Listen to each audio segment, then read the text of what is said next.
buildings themselves, in particular in connection with asbestos.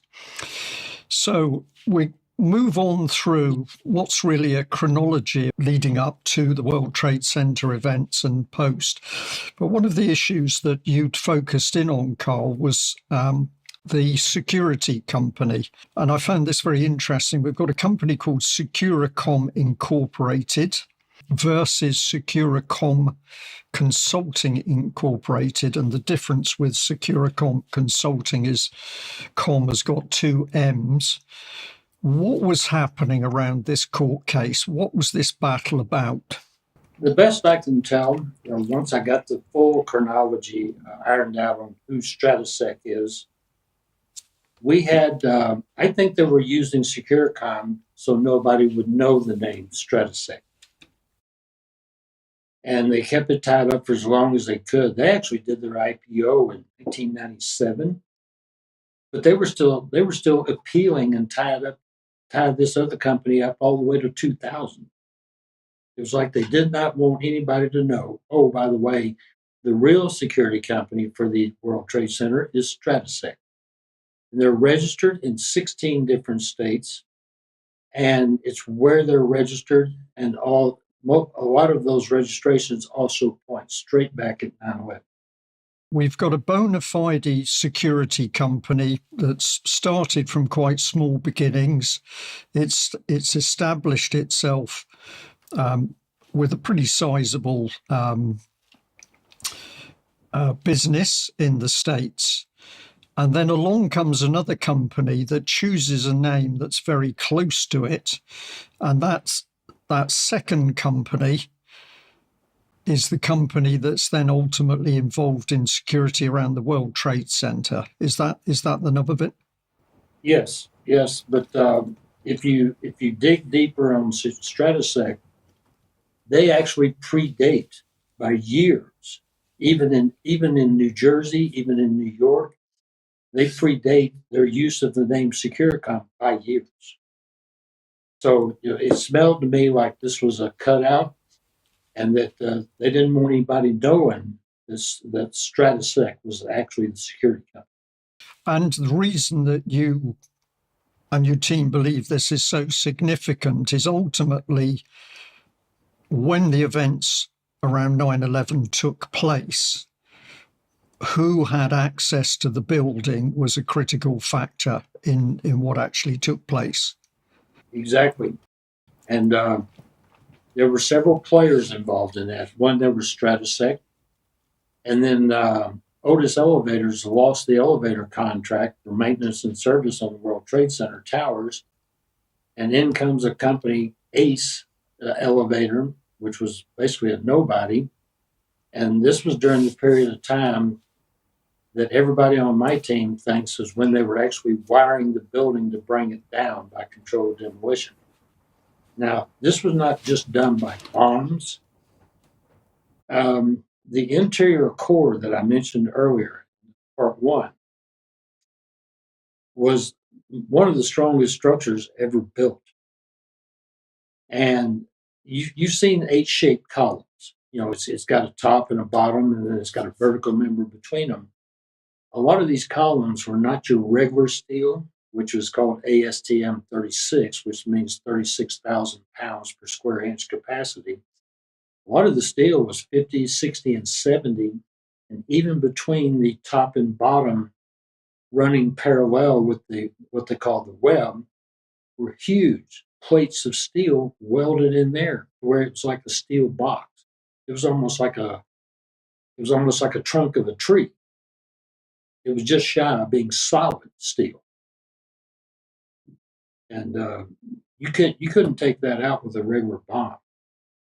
You had to figure out some way to weaken the steel to where then the bomb could pierce through it. And Stratosec was involved in that in Los Alamos National Laboratory out in New Mexico. And then I started digging into who are these names of these people, and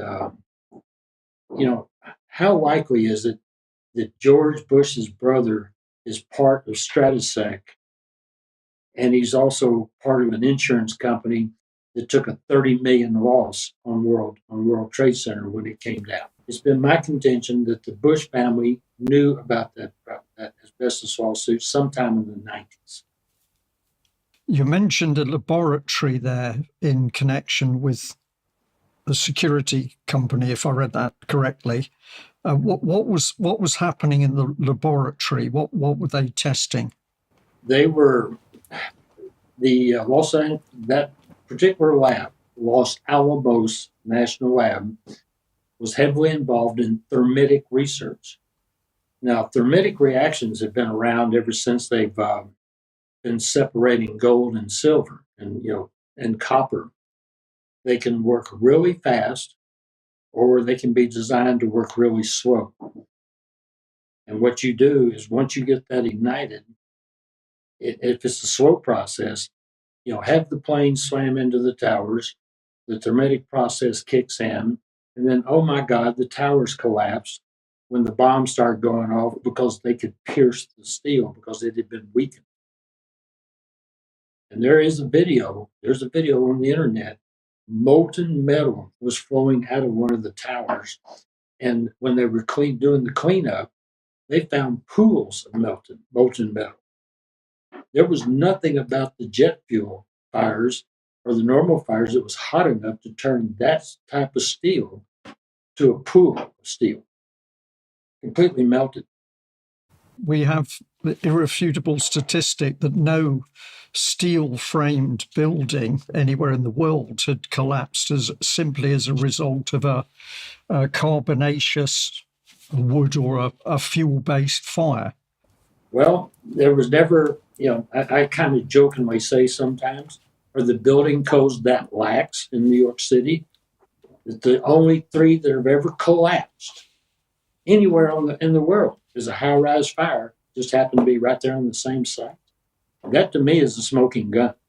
Okay, so if we focus in on the events of the day a bit more, and I've got a number of your images, and there's a little bit of animation here as well. And this, of course, was something that a lot of people saw. I think this is the one that plays. So we've got one of the towers already hit, and then we see an aircraft fly into the side of the other tower. When you see this clip, what's the significance of it, Karl? Most of the pictures that were shown on TV and videos that popped up later were much further away than this guy was. This was a Canadian banker. He worked in Toronto. He was in New York City. He was, I think he worked in compliance operations. And he just happened to be walking to work. And he was standing there, videoing the North Tower. That's Rector Place on the left, and that's the Marriott downtown on the right. So we could figure out within feet of where he was standing, once we kind of matched up the screen view that he had on his camcorder. We had copies of that video that you're playing. And what we did is we put it on a large screen, analyzed it, and then we did still frames that were less than 1/10 of a second each. We have 20 still frames. That's a 737. That is not a Boeing 767 from Boston Logan International Airport. I've got one of those stills that you labelled, and this is Exhibit A that's gone in with the court submission. And there's also one where there's a zoom in on it, and you're suggesting here that this isn't even that this is a manipulated image. That's like a CGI insert. That is not the plane that flew almost over the head of that Canadian banker. And he got it on the camcorder. This one here is the genuine image. Is that correct? Yeah. There's a big mystery about what happened to these planes. And I actually had a phone call one time. It was made to me by a woman. She was involved in air traffic control operations in Boston. And after my book came out, after I was at Jimmy Walters' thing, she called me up from her sister's home phone number, not her own phone. Told me, she just told me her first name, Brenda. And She was in the air traffic control when those two planes took off. They didn't come to New York City. They went to Europe. And I thought that was really odd. I mean, I used to fly a lot of miles when I was with Smith Barney and when my design build company was doing work in multiple states. I had never been on a 767 in a continental flight within domestic flight within the U.S. 767 is a much longer range plane. And what she told me, she said those planes turned, they took off, they turned back to the east, and they went towards Europe. I've got to call it an anecdotal story, but that lady called you and spoke to you. She was scared because they had been threatened to not talk about it, to not disclose it, blah, blah, blah.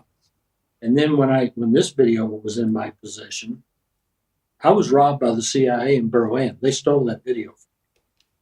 And about 11 months later, the other video that my team had, that woman was found murdered in her home. The video and the stills were gone. And there was still money in her purse. Okay. And the banker, the original man, I think he was a compliance officer for Canada Bank, took the original video. Is he still alive? Well, he just up and disappeared. After I was robbed, Deborah was trying to find out some way to track him down to get another copy to me. And then she wound up dead 11 months later. And we haven't been able to find him. Right. I called the bank and they said, well, he didn't come to work one day and we don't know where he went. He may have gone into hiding in the Rockies or something. The critical video clip was posted relatively recently. It suddenly appeared online again, and you actually don't know who could have released that video clip. Well, it wasn't Deborah and it wasn't me. So maybe the banker is still out there, or maybe another person had that video. But that video that you just played, that was not on the internet like a year and a half ago. So we've got really disturbing things happening around real video footage that was taken at the time, which of course would be key evidence. And then we've got the fact that it was claimed that the plane was a Boeing 767, but you are saying it was probably a 737.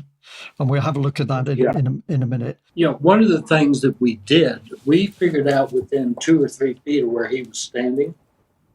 And with trigonometry on one of the still frames that I have, we were able to figure out the wingspan, approximate wingspan of that jet that flew over. And the wingspan of the 767 is 75% of the width of the face of that building. And the wingspan of a 737 is just a little over 50%. So there's a big difference in wingspan and body width, and even the size of the engines. You know, we've already done that math. So that's not a 767. That's a 737 that went over his shoulder.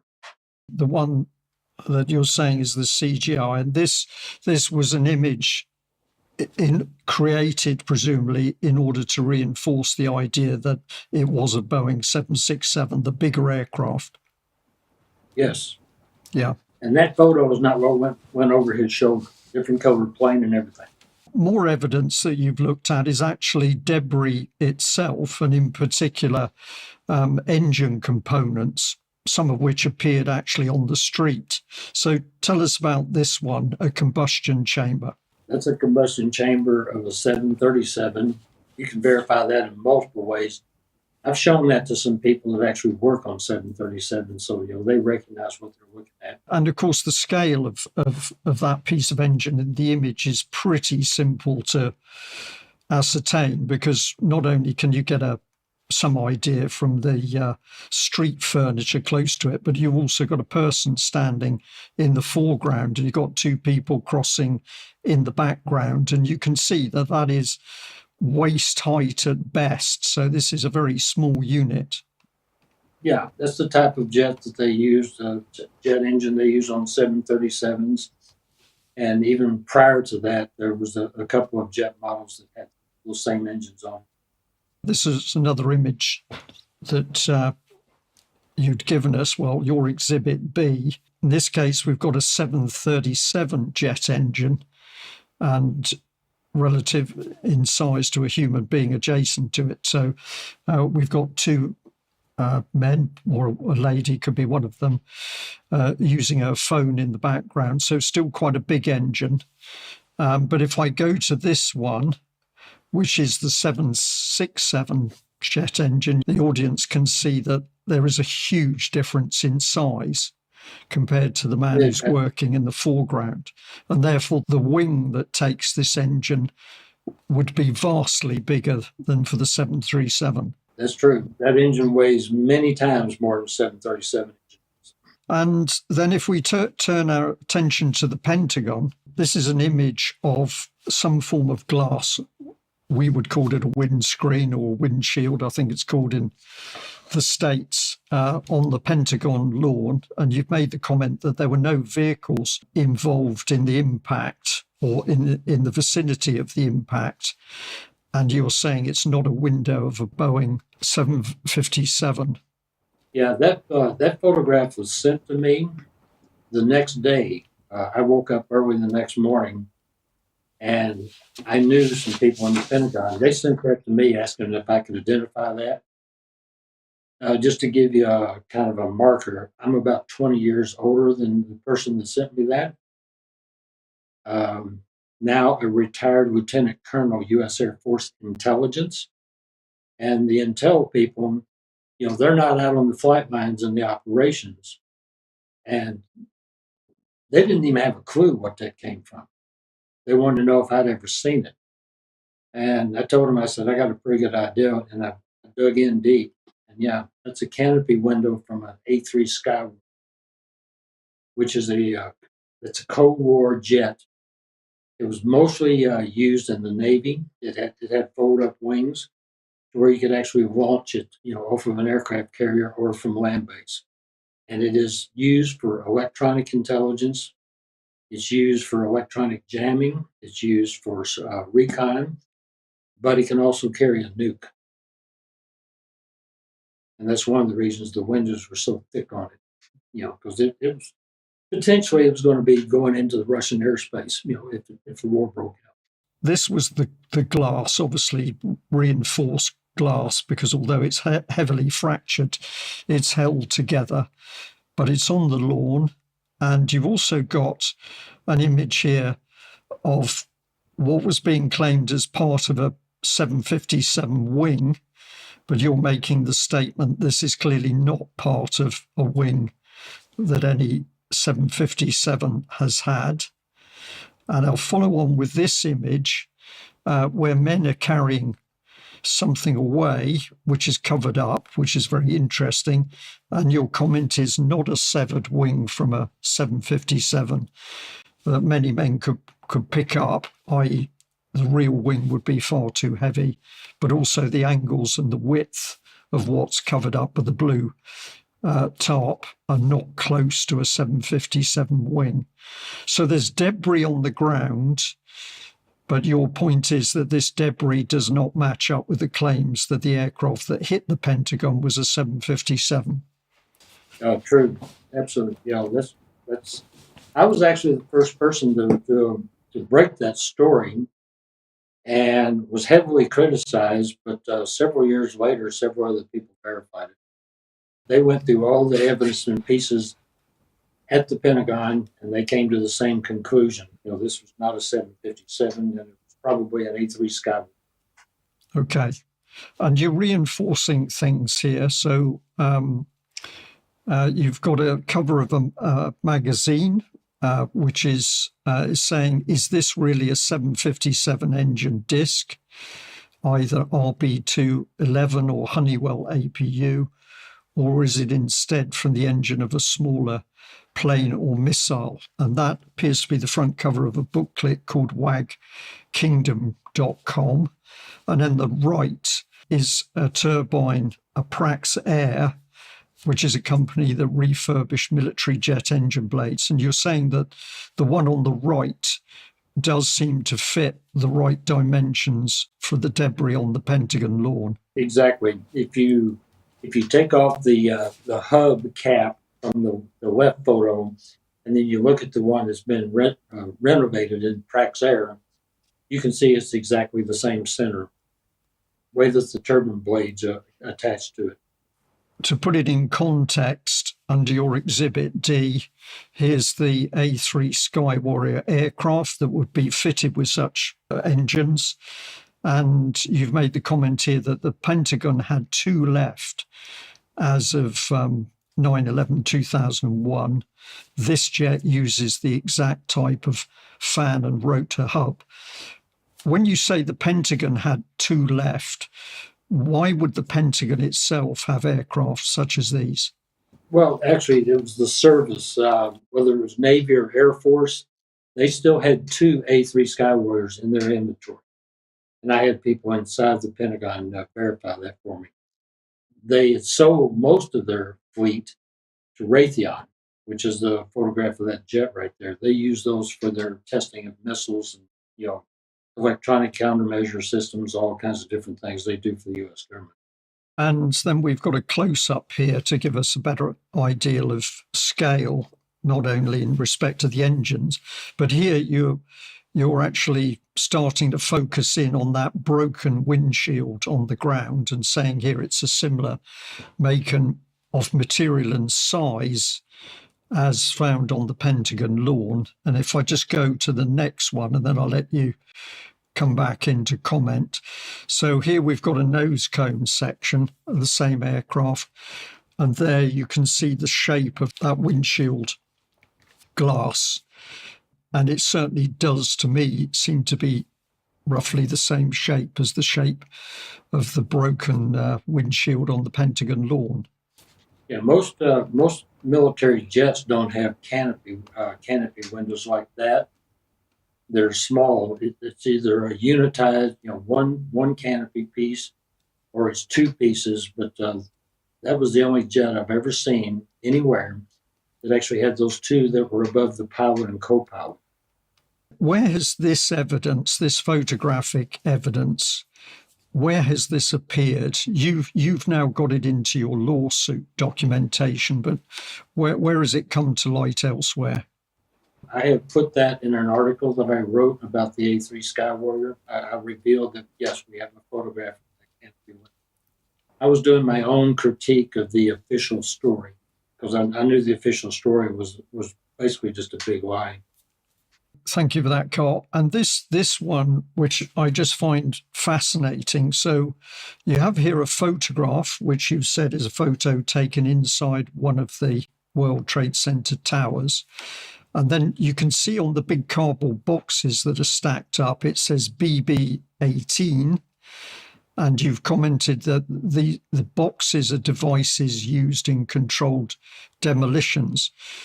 This is a very critical photograph. What's the provenance of it, though? How do we know that this is a bona fide photograph from inside the World Trade Center? Well, I can tell it's inside the World Trade Center several different ways, but just the width of the windows and the other span, the vertical elements. Of course, with the guy looking away from us, what he's doing is he's attaching the cable to what is called a fuse holder. It's the fuse holder that they have to put in to test the sequence. When you're bringing a building down with controlled demolition, all the bombs don't go off at the same time. You have to gut it, so to speak, in the center, and then the others start falling to the center to bring it all down within its footprint. You don't want a 110-story building falling like a tree, or a 47-story building like World Trade Center 7. It has to be broken up internally and down. But what he's doing there, after they do the wiring and the testing of the sequence, then they set the explosives are already set, but they don't have the firing mechanism to detonate them, which is basically an electric charge. And then when they actually do it with the laptop, boom, boom, boom, the whole sequence is done. But we had questions of who that person is doing that. And I sent this to a remote viewing team We're talking somebody who's military, police, law enforcement, and also intelligence agency level team. And they're 95% certain that that guy was the chief operating officer of the World Trade Center security company, Stratosec. I have to ask a question here, and maybe this is a very naive question to ask. How would it be possible to engage an American in such vicious criminal activity to bring down a major building with the resultant thousands of deaths? Why would an American do that? Would they be prepared to do it simply because they were offered a lot of money? There's an expression in UK which is an ordinary decent criminal, and it means a criminal that is still a criminal, but they actually have some other values. They still respect certain values. And I could think that a lot of people who might be criminal in lots of things they do would balk at the attempt of doing such a heinous crime on behalf of the government.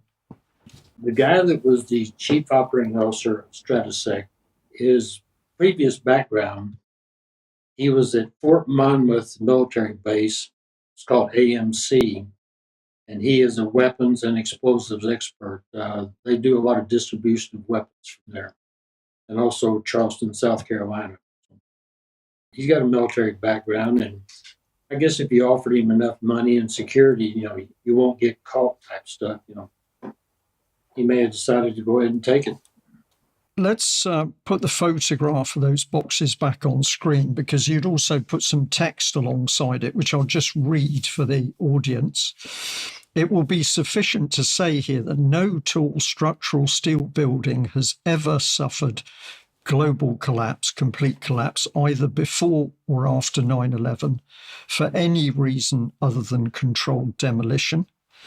On 9/11, the official account says that there were 3 such instances, that is, of complete collapse, due to minor low heat fires, all on the same day and in the same place.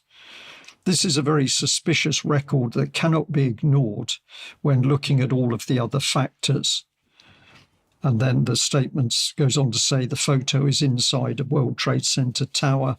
The cardboard boxes, BB-18, are devices used in controlled demolitions. This is absolutely a fundamental thing. The strength of the World Trade Center buildings by virtue of their construction, and I will insert an image so that viewers can actually see what it looks like if you cut horizontally across the buildings to see what that steel core is. And you've already described that was a massive central steel framework, and it was of steel that had superior heat resistance to normal steels. But in any case, the heat from jet fuel burning in normal open air conditions cannot generate the heat necessary to melt or even greatly soften steel. And yet in this case, we have the steel simply vaporizing or becoming molten and the buildings falling in their own footprint. It is a remarkable situation. Yeah, let me say something about the photograph of the guy with the BB-18 boxes. We have another photograph that was taken inside the World Trade Center, and it's taken at a different angle. And you've got 2 young males looking out and down. And you can tell that this was taken somewhere like the 60th, 70th, maybe the 80th floor of World Trade Center. Same boxes. And of course, those boxes could only come in if security for the World Trade Center had been heavily compromised, or the security company or personnel were complicit in allowing this to happen. Yes, exactly. And I'm saying complicit. The only way that you could have gotten to the interior core is through this massive structure is through the elevators and certain crawl spaces that see, not all the elevators went all the way up, but you have to get back in there and wire it and even put the thermite, like a thermite plate on both sides of it. When that ignites, that will immediately start degrading the strength of that steel. And that's what they were doing at Los Alamos, thermitic research. Now, I always thought thermitic reactions were very fast. I have a video of a German that their company was one of them that invented thermitic processes, and they were demonstrating the fast and the slow version. So yes, there's a way to do it slow. Karl, let's bring things together here a bit, because you were present when the initial inquiry was going on around World Trade Center and the events. What was your take on how investigations were conducted? I was already aware that there were some huge conflicts, like the chairman, Thomas Keene. He's involved. He was the CEO of Amaretta Hess Oil Company, but Amaretta Hess was already in a joint venture with Delta Oil, which is Saudi, over in the Caspian. They have a big oil lease that's just off the coast of Azerbaijan and just north of Iran. And then Mayor Brown, Richard Benveniste, they were the ones that were representing Turkmenistan down in Texas. They represented them at the Fifth Circuit, and they even filed a writ of certiorari to the Supreme Court, which was rejected in March 2004. So you had conflicts sitting right there on that commission that had no reason to look for the truth. If you sum up your opinion of those inquiries for us, how would you describe them? I agree with the 6 of the 10 commissioners that said that it was set up to fail. Set up to fail. That expression also suggests mens rea, that there was a guilty mind, there was a plan at work. It wasn't as if it was set up and then it proved to be incompetent. You're suggesting that it was deliberately set up in order to produce an answer, an evaluation on the day that was not true. John Farmer, he used to be the Attorney General of New Jersey. He was also on the staff of Christine Todd Whitman, former EPA administrator, as a legal counsel to her office. But he was one of the general counsels for the 9/11 Commission. And he went public after it was all over, and he said basically the United States government decided not to tell the truth of what really happened.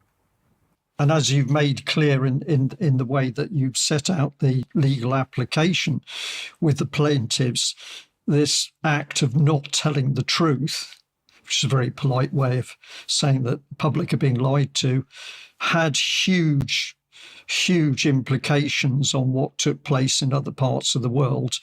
And thousands, if not millions of people died as a result of these actions that took place around the World Trade Center. Yeah, it all started there. And then I've seen figures that between Afghanistan and Iraq to version 2.0, there's over 2 million dead. 2 million. And over 2 million dead. Yeah. When you look at that BBC children's documentary, which was in part 1, and say to our audience, if you haven't seen that part 1, you need to see it, because this is a bit of a more relaxed discussion on what took place. But when you see that BBC report to children, what goes through your head? They're trying to teach people not to think and not to ask questions. Just buy off what we told you. If we told you the truth, just believe it. But where I'm from, Brian, we have a saying: "I was born, but not yesterday." And when I started seeing what was going on before 9/11, that day and after 9/11, it made perfect sense to me of why they did it and what they were really after. And that 240-page document I sent you, that was the one I prepared for our attorneys. Every bit of the facts are in there. And like in Florida, Stratasec, we couldn't find a foreign corporation registration in Florida for Stratasec, even though we knew there was one. We actually found that yes, there was a business relationship with two companies down there in SEC files, a mandatory, public company SEC file. So it's taken a lot of research to get to the bottom of it. We've got three things at work. We've got asbestos and asbestos risk in the building, which was a multi-billion pound problem. We've got very strange circumstances with a security company around the building. And then we've got I believe the figure you gave me originally was a 7.4 trillion value on that oil pipeline deal. Well, that was as of 2004. So, that's a very good point. So, yeah, 7 trillion as of 2004. So a huge, absolutely huge oil and gas opportunity. The US companies had been outmaneuvered by that Argentinian company, and it was clear that the US companies and the government wanted that pipeline deal, but they could only get it if they had control of Afghanistan. And how do you get control of Afghanistan and the region? You've got to get troops on the ground, and you need an excuse to get those troops on the ground. And you would argue, hence 9/11. Pearl Harbor. I'll just give you an aside. There are still groups trying to sue the Saudis. And I saw this woman, she lives in Florida. Her husband died. He worked for Cantor Fitzgerald. And they're still after the Saudis. And I've been trying to get her to accept the simple reality that the Saudis were business partners with these people. They were not going to lose that by attacking America. And when we found that there was Kuwait American Corporation involved with the Bush family, involved with Stratasec, involved in the Securicom versus Securicom lawsuit, that tells me that don't look at the Saudis. Look at who was actually hands-on. And in that one photo where you're showing the guy with the BB-18 boxes, I think that's Mashawi Sabah that's sitting down in the business suit. There's three men in that photo. I think this Kuwaiti guy is sitting in that chair. Yes, you've got the man in the slightly pinkish top who's working. He's clearly a workman. And then behind him, just behind his hands in this image, is a man sat in a dark suit with his back towards us. And you think that that figure may be who? I think that's Mashawi Sabah of Kuwait American Corporation, which was in bed with Marvin Bush and Wirt D. Walker III, who's also a Bush cousin, and other people that were directly involved in the security of World Trade Center. Now, obviously, we can't see that man's face, but you make that allegation because of all the other information around it. It's just a gut reaction I have every time I look at that photo. Tell us a bit about the team that's, if you can, that's come around you to support what you've done here with assembling such a vast amount of evidence over so many years and moving it through with the court case. If you can't give us names, can you tell us anything about the types of people that have come around to support you?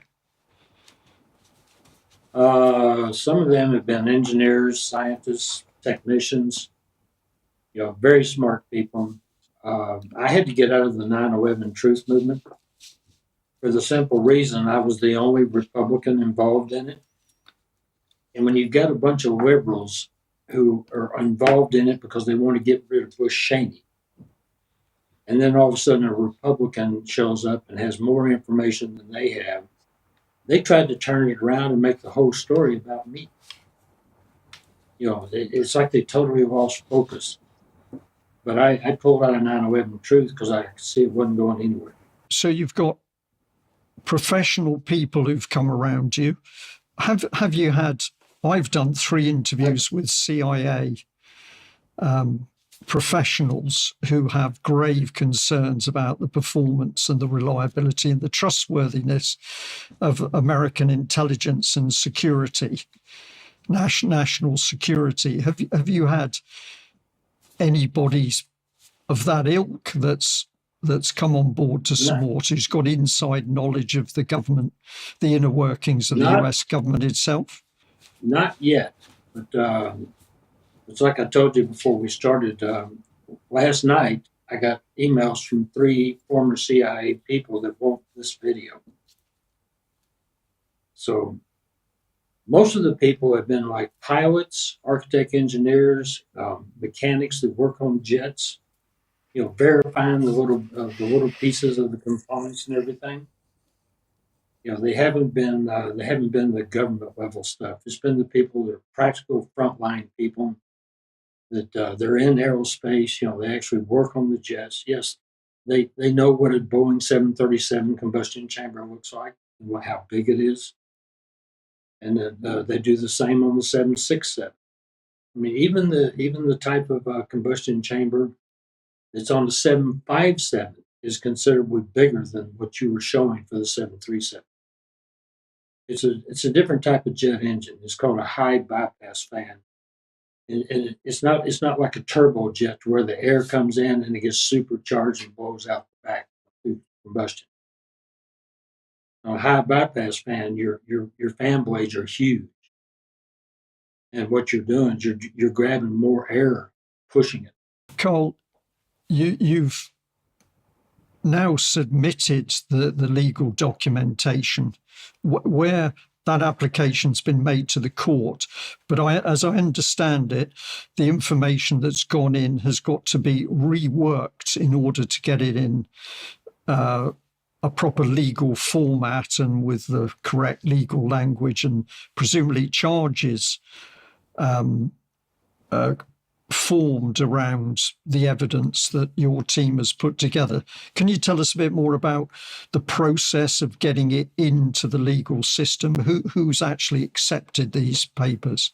I've had attorneys review them, and no one attorney can take these people on. I mean, it's going to have a big back office. Maybe 2 or 3 law firms, representing the plaintiffs, because we're going to be up against quite a few big law firms. It'll turn into what we call a paper blizzard real quick. Okay, there'll be all kinds of motions, counter motions, motions for summary judgment.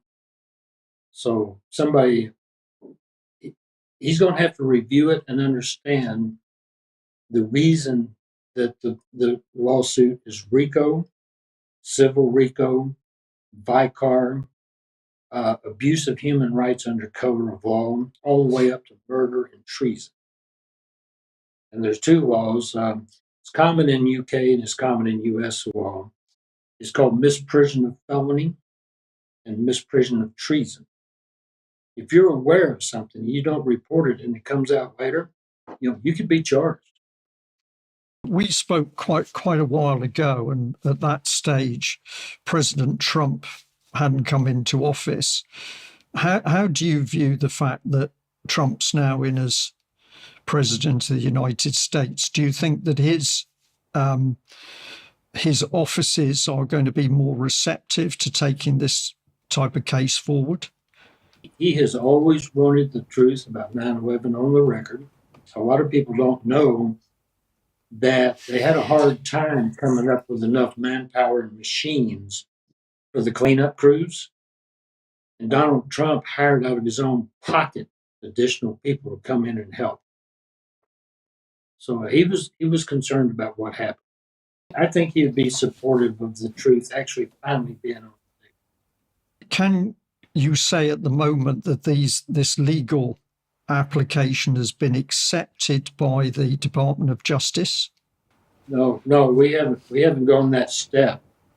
The approach we're taking would actually be filed in a U.S. District Court. It wouldn't be filed through the DOJ. DOJ is more of a law enforcement arm of the U.S. government, and it's basically for federal laws. But this one violates a lot of federal laws and state laws too. One interesting thing, after 9/11 happened, I contacted Arlington County, Virginia, and I contacted the prosecuting attorney in Manhattan. They both had been ordered to stand down and not pursue murder investigations in their own jurisdiction. And it was absolutely their jurisdiction, but they were ordered. Oh no, this was an act of war against America. So we don't, you can't investigate this. This is our case. By putting this claim into the district court in New York and New Jersey area, apart from anything else, this is where the raw emotion of what happened resides, isn't it? Because the events took place there. Yeah, what we may wind up doing, and I've had this discussion with the attorney too, the courts in New York are very liberal. They tend to try to make up the law as they go. And the other possibility would be filing this in the state of Virginia, because Arlington County, Virginia, there were murders there too. Okay, because I'm not sure that anybody would get a fair trial in the city on something of this magnitude. There's too many ways the mafia, corruption, and stuff like that could try to twist this and get it kicked out on technicality.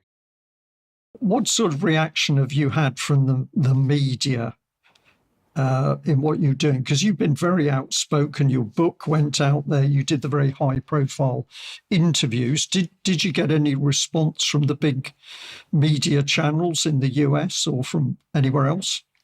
You mean like CBS, NBC, ABC? No. They're pretty much under control of the CIA, and if they're told to not touch a story, they don't touch it. Well, at the end of the day, Karl, it's one of the reasons that the UK column exists, because we got tired of the fact that the truth didn't come out in the big media channels. And of course, if you live in UK, you have this multi-billion pound organisation called the BBC, which simply works alongside and for the government. There's no question this is true. And I've not seen any substantial investigation by the BBC into what took place at 9/11. And we have the incident of building number 7. Would you like to remind the audience about that? At about 5 p.m. on September 11, 2001, the BBC, a woman reporter, looks at something and she looks at this camera and she goes, "We've just been informed that the Salomon building has collapsed." And literally over her left shoulder in the background, looking out across Manhattan, WTC 7 is still standing. About 20 minutes later, it was brought down by a controlled demolition. And even Larry Silverstein admitted after 9/11 that he gave the order to pull it. Well, pull it is a controlled demolition term. That's a warning sign that in 10 minutes this building's coming down, so everybody get away. He, of course, was trying to sell it that in order to protect the public, a decision had been made to collapse the building. But it also collapsed by falling in on itself, and you can see that very clearly in that footage. Well, if you look at the World Trade Center, there was some spewing outwards, which was basically from the core out. The core itself collapsed into its own footprint. That's why we knew there was no way that low heat fires could have done that. Some other way had to be brought into bear to brought that interior core down.